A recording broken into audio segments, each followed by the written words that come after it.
everyone, thanks for taking the time to be here with me today to hear about a technology-inspired lesson plan that I have created to accommodate the learning of students in Foundation to Grade 2 age bracket. My lesson plan centres around students creating their own homemade push-pull toy that is more or less created by recyclable materials. At the start of the lesson, students are shown an introductory video that shows examples of ways to use recyclable materials to create push-pull toys. After the video is finished, the class collaboratively discusses the video and explores together different ideas of what students could do themselves to create their own push-pull toy. During this time, the teacher scaffolds the learning of the students by asking questions such as, what other types of materials could have been used? Once the discussions have finished, the students are broken into pairs and work together to create a design brief of what they are going to create themselves. The teacher also shows the students a range of different recyclable materials that the students can use to implement within their design brief. Once the students have worked together to produce the design brief, they get to actually create the physical toy itself. To finish the lesson, the students present in pairs the toys that they have created together and peer review each group's creation. The learning intentions of this lesson plan aim to build and extend in strengthening knowledge and understanding in the design and technology strand of the Australian curriculum. It also aims to strengthen the bonds within the early years of collaboration and support the importance of teamwork. It aims to help to get students thinking critically and to start to learn through the use of problem solving. It aims to show students the importance of sustainability within our world whilst also showing that it can be implemented on many levels. It also aims to show the versatility of materials and how they have different abilities and potentials for usefulness. The last learning intention is related to helping students in developing 21st century skills that are essential to their success within the future.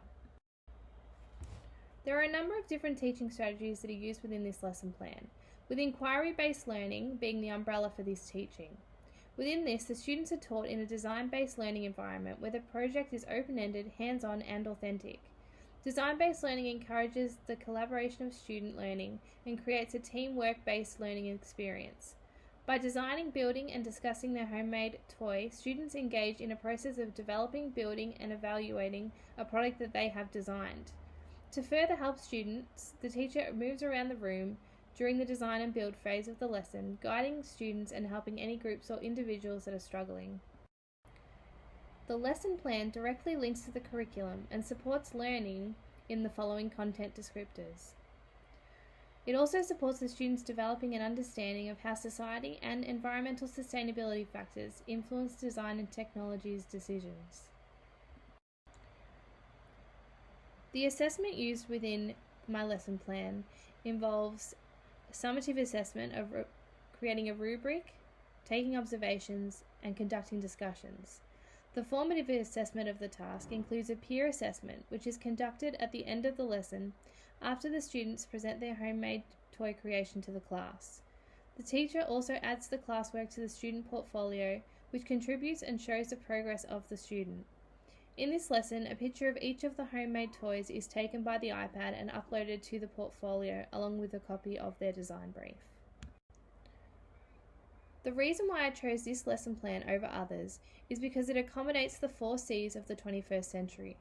Critical thinking, creativity, collaboration, and communication are all aspects of learning within this task, and this is important for students in the 21st century who live in a technology and media-rich world and have access to a range of digital tools and technologies that they will need as a citizen of the 21st century.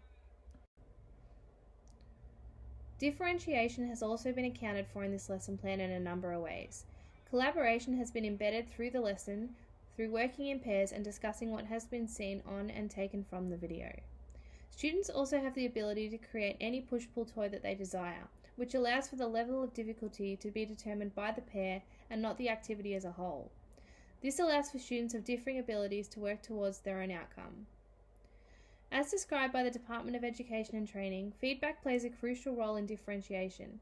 Timely and actionable feedback enables students to identify the next step required to progress in their learning. This is evident within this lesson plan as the teacher is there to scaffold learning during the activity by asking questions and checking in on group progress. The use of peer feedback can also assist students to deeply reflect on the success criteria and what their peer/themselves can do to improve their outcomes, and this is one of the major parts of assessment attached to this lesson plan.